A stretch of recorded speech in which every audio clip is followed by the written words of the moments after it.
A reading from the book of Ecclesiastes. There is a season for everything, a time for every occupation under heaven.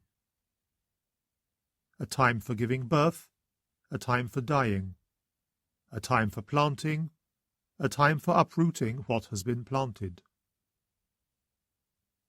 A time for killing, a time for healing, a time for knocking down, a time for building.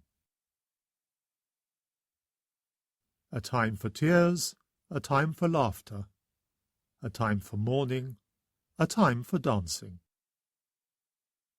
A time for throwing stones away, a time for gathering them up, a time for embracing, a time to refrain from embracing. A time for searching, a time for losing, a time for keeping, a time for throwing away.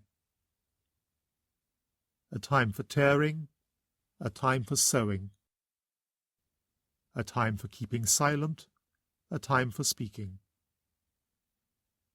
a time for loving, a time for hating, a time for war, a time for peace. What does a man gain for the efforts that he makes? I contemplate the task that God gives mankind to labour at. All that he does is apt for its time. But though he has permitted man to consider time in its wholeness, man cannot comprehend the work of God from beginning to end. The Word of the Lord. A reading from the Holy Gospel according to Luke. One day, when Jesus was praying alone in the presence of his disciples, he put this question to them: "Who do the crowds say I am?" And they answered, "John the Baptist, others Elijah, and others say one of the ancient prophets come back to life. But you," he said, "who do you say I am?"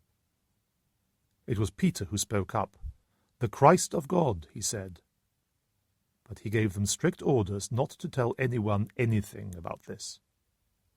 "The Son of Man," he said, "is destined to suffer grievously, to be rejected by the elders and chief priests and scribes, and to be put to death, and to be raised up on the third day." The Gospel of the Lord.